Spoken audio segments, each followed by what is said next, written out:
Long before my channel had a name, the LEGO company created Ninjago using the 4 elements of marketing: the buildable sets, the world-building books, the rocking music of the fold, and the entertaining TV show. Out of the 4, the last one is especially memorable.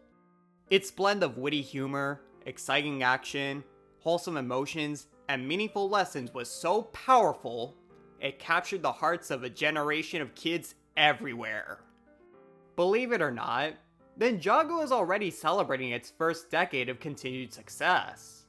While fatigue is a reasonable concern with a long-running show like this one, Ninjago has surprisingly kept up its high quality even at 13 seasons.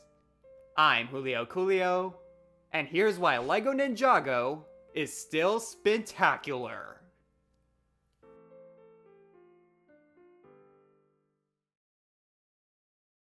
As with any long-running show, Ninjago has used different techniques to keep the audience engaged. Seasons 8 through 10 are a prime example, as they sought to tell a darker story compared to what came before. To feel like a fresh start, Seasons 11 and 13 have experimented with changing the presentation. First and foremost, we have to discuss the elephant in the room. Unlike Seasons 1 to 10, Seasons 11 and 13 have a different format. Each episode is now 11 minutes instead of 22, doubling what should be an 8 to 10 episode season into 16 to 20. I feel pretty mixed on this decision, as it has a lot of pros and cons. To start positively, I can see what the production team was trying to achieve. Having 10-minute episodes pushes the writers to always go forward due to the limited time. Plus, the shorter format makes it easier for kids to digest the show. They could gradually watch the episodes in their spare time, like on a school bus ride or waiting on a doctor's appointment. We have to remember Ninjago is still a kid's show, despite the older fanbase. Even though I binged each season in a day, I found these easier to watch in one sitting than previous seasons. It's a weird feeling to describe, but think about how we dread reading 20-page essays, but can sit through hours of cat videos. The new format also allows the writers a break from the main plot and focus on other concurring events. Episodes like The News Never Sleeps or Snake-Tastrophe give us insight into the daily lives of Ninjago citizens. It's hilarious how they treat invasions like just another Tuesday at this point. I Am Okino shows us Okino's failed attempts to guide other players, setting up for the ninja to help him refine his confidence. Ninjago Confidential shows what Zane and Pixel are up to while the other ninja explore Prime Empire. However, the new format causes some episodes to suffer more than others in terms of pacing. Season 11 has a really rough start, where it feels like an eternity until the ninja find a Sphera. A lot of time is spent on the ninja discussing whether they want to go to the desert, and it just goes on and on and on. One eternity later. And sometimes the concurring events will break up the events of the main story. One episode will end with a cliffhanger, only for the next to switch to filler. It could be distracting even on a binge watch, like turning on the lights in a theater. Meanwhile, other episodes feel like they need more time. Season 12's ending is unique in how Unagami is convinced to stop rather than destroyed. However, it happens in the blink of an eye. It just takes one chase scene and a conversation afterwards for the season to end. There could have been more build-up to the conclusion, like maybe have Jay and Unagami battle for more than 3 minutes, or have Milton Dyer have more to say than just, "We'll talk about it later." Season 2's finale is a far better example of building up tension. Lloyd had to limp through a tower, as each ninja fell one by one, so he could then have an intense fight with the Overlord. Though I can finally say, with certainty, that Ninjago is an anime. The animators have experimented with an anime style for the flashback scenes. LEGO has done much better animation with Monkey Kid, but I like how this style brings a different feel when it's used. Akita's flashback is like a folktale with beautiful colors. The Downley story feels like a He-Man episode. And the animation helps the fugitive villains back up their exaggerations of the ninja. All in all, The newer seasons are using stylistic changes to find their own identity. While these decisions can be baffling at times, I think they tend to work out more than they fail. I have to give major props to the producers for their willingness to experiment, rather than drain a set formula.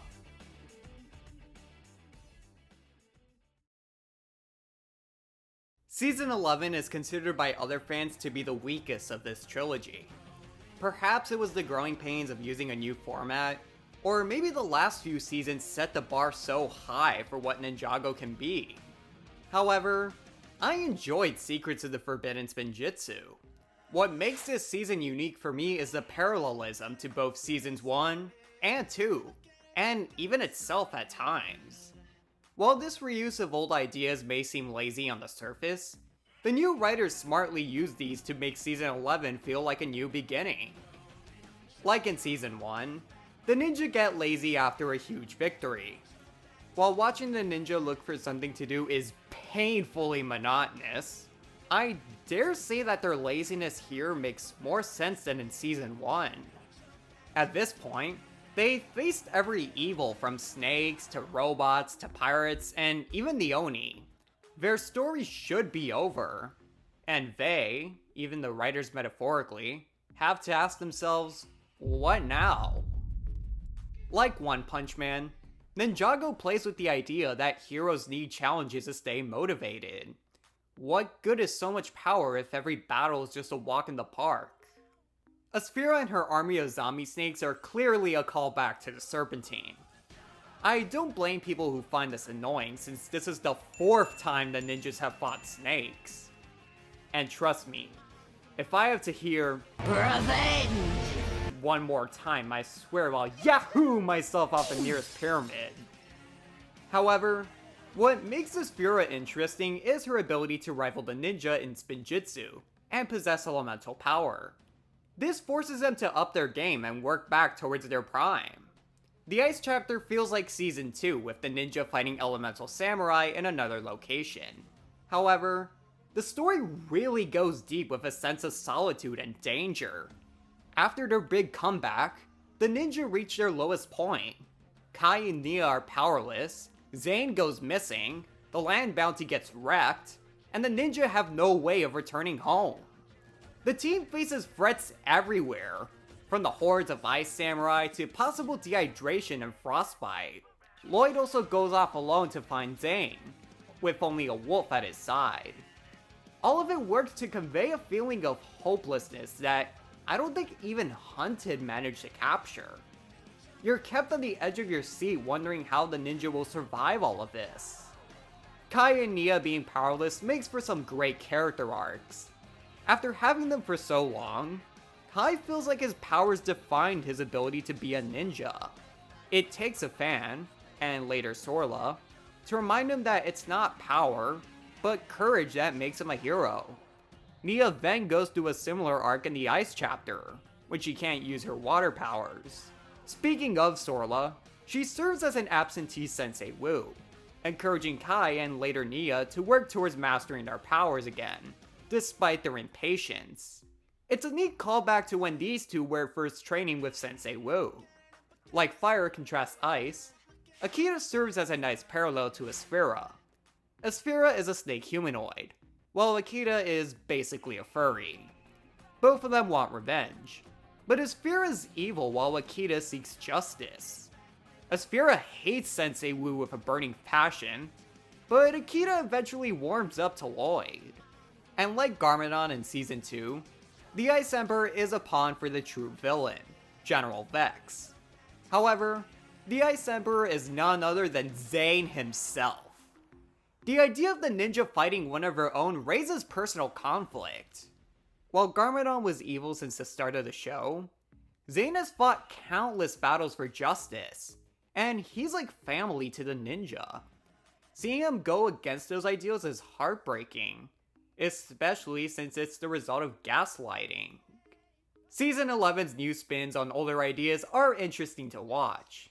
It may seem generic at face value, but the thematic similarities feel very rewarding to longtime fans of the show. These new twists also help give Season 11 its own identity. I feel it's the right move to go back to basics after the last few seasons being so ambitious. And you could tell the writers clearly followed the words of George Lucas. Again, it's like poetry, so if they rhyme. Now, Prime Empire, on the other hand, is a completely different beast. First off, the aesthetics are beautiful. Backgrounds are filled with bright neon colors, deep shadows, pixelated backgrounds. It really brings out that Prime Empire is far different than traveling to the swamps or an island.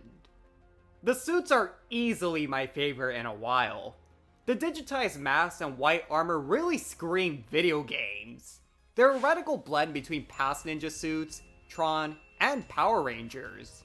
Heck, the eyes even look like Kamen Rider XA to an extent. Speaking of action, the fights this season take an interesting turn. The ninja have to learn how to apply video game concepts into their combat, such as leveling up, paywalls, and discovering glitches. Prime Empire is also filled with challenges from different genres, such as RPG, racing, dancing, side-scrollers, and fighting games. The writers weaved in the video game thematic really well. You could tell they did their homework with this season. While the ninja don't develop in any major way, that honor goes to the new characters introduced. As video game characters, both Okino and Racer 7 have interesting arcs about existential crises. Starting with the first, it was shattering to see him so depressed. To fail constantly at your job is one thing, but to realize your whole life was nothing but a lie? That really hits hard. Unagami even uses this to get him to betray the ninja. On the other hand, you could feel Racer 7's frustration with her inability to win. She always comes so close, but is always meant to crash in the end. The ninja become the only friends these two really have, helping them break the cycle of control to lead their own fates. Though one of Season 12's best elements was its main boss, Unagami.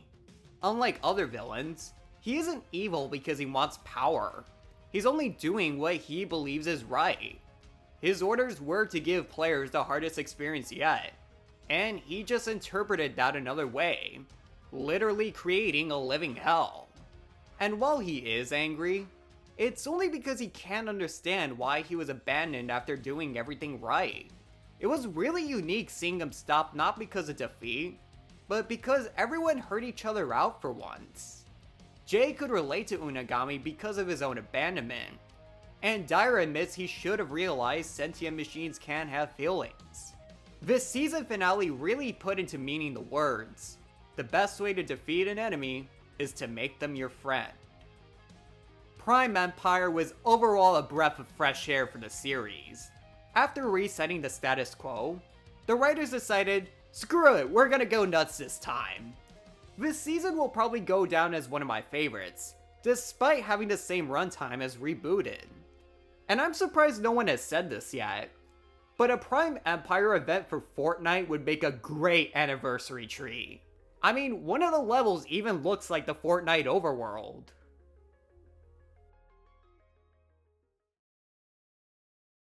Master of the Mountain was a season I was really looking forward to. I love how medieval they went with the night theme, with armored suits, orcs, and ruined dungeons. Even the sets had a Dungeons & Dragons inspired board game. While all of those details are nice, what stood out to me the most about this season was not the callbacks or creative aesthetics, but the deep commentary about life in our world. The Kingdom of Shintaro has beautiful skies, magnificent buildings, and the residents are literally angels. It's essentially a utopia, until you realize its darkest secret. Shintaro was built upon mountains full of Vengestone, a rare material from previous seasons that neutralizes elemental powers. Deep in the dungeons, the geckos and the months are forced to mine under the wrath of the Skull Sorcerer. The Sorcerer turns out to be an alias for the King of Shintaro, who uses the Vengestone to fund his paradise. I don't care if you people call me an SJW, this is all an allegory for colonialism and racism. A topic Ninjago hasn't really covered in this much depth. I can't speak too much for other cultures, but the parallels between Shintaro and American history are pretty striking. You have white settlers taking land, forcing minority slaves to cultivate exports, while the leaders present their land as the peak of civilization. Despite both being slaves, the Geckos and the Months despise each other. Each thinks the other stole their blade, which prevents them from uniting and taking down the real enemy. This deepens the allegory by showing how white people would turn groups against each other to divide and conquer. Like in our world, the ninjas serve as the voices of change as the younger generation. Kaya and Nia win the leadership of the tribe separately. Unlike the sorcerer, they use their positions to bring understanding instead of hate. The sibling leaders also add a metaphorical layer, that everyone is everyone's brother or sister. Thanks to them, the tribes realize they have more similarities than differences. To hate each other is essentially to hate themselves. Even Princess Vanya seeks to make a change. She's distraught that her perfect life was built on the suffering of others. While her father tries to blind her from this, she fights back to become a better leader than her father. Master of the Mountain is also the first Cole-focused season. Having him split off from the rest of the team allows his leadership to shine as he meets new allies. When he's first captured, he befriends Mur, allowing the other ninja to befriend the Muntses. When he, Wu, and Vanya meet the lowly, he encourages them to find a way back to the surface after years of depression. It's all tied beautifully, as all of his determination, everything Cole does as a ninja, is thanks to his mother. She made him promise to fight for justice, and was initially the warrior who beat the Skull Dragon, which makes Cole's visit to Shintaro sort of a spiritual homecoming. However, I think an equally important arc people forget to mention is Sensei Wu's. After not really being involved in the last few missions, he starts to feel useless. The ninja can take care of themselves at this point, and he feels like a liability because of his old age. Some may say this is out of character, but it's a very human feeling. In any field, we may get to the point where we feel our glory days are over, and that we're not really needed anymore. Wu was always a very active mentor, and seeing him lose that confidence is really saddening. But eventually, he remembers his motto, Ninja Never Quit. He realizes that masters must do the same. The ninja may have become stronger over the years, but they're never going to stop learning. Wu's purpose is to guide them as they keep learning new things. As you could see, Master of the Mountain is one of the most emotionally powerful seasons of Ninjago. It shows people that unity is better than division, that brotherhood can overcome hate, that true peace comes by helping each other out, not tearing each other down for our own benefits. While Kirby Moro is sadly gone, I bet he's smelling heaven right now, knowing that he was able to deliver these messages to the world when it needed it the most.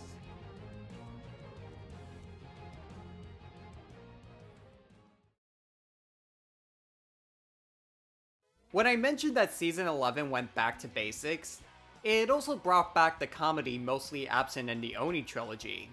Some fans might see this as a downgrade, but Ninjago has always had its fair share of jokes. However, they're mainly situational and through dialogue rather than fart jokes or wacky hijinks. And thanks to the new format, we can have whole episodes where the writers can have fun satirizing other genres. Now, I'm almost 20, which is a bit far from the target demographic. 5 to 13? Absolutely! But honestly, I did not expect Ninjago to now be, and I'm not kidding when I say this, the funniest shit I've ever seen. Season 11 is filled with hilarious episodes like Snake-tastrophe. Remember when I said this episode focuses on how Ninjago citizens deal with the attacks? This episode is a hilarious satire on how the media deals with emergency events.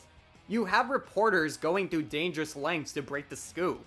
businesses capitalizing on the chaos with unrelated products, and even a hilarious Fox News style debate. I love how relatable it felt, considering the world is also in a similar pinch. In our world, reporters are going through great lengths to cover events. Corporations are making billions as a result. Amazon. And news outlets are debating the importance of the issue. But in all seriousness, guys, please stay home. The worst of all is also another great episode. This episode focuses on Ultraviolet, the mechanic, and Fugitive debating the worst ninja to deal with. It's hilarious to see how they try to outmatch each other with tall tales and anime Easter eggs. Also, we stand Fugitive in this house. As a Toku fan, I found it cute how the Kaiju Protocol is basically an Ultraman episode. The battle is even set at night just like certain episodes of the original series. Seasons 12 and 13 are more story-driven, but they do have their fair share of comedic focuses. My favorite out of all of these seasons is Ninjago Confidential. As Zane and Pixel search for Milton Dyer, the film noir approach works perfectly. Zane even wears a hat and perfectly nails the Humphrey Bogart impression. The Real Fall is just an episode about Cole, Wu, and Vanya falling. But it's so much fun to see them comment on the different twists and turns in their path. Especially when they get to the sinkhole. While Ninjago is firstly an action show, the added comedy blends in perfectly. It's great to see the writers know how to balance both genres. And while these episodes might break up the plot sometimes, at least you could get a good laugh out of them.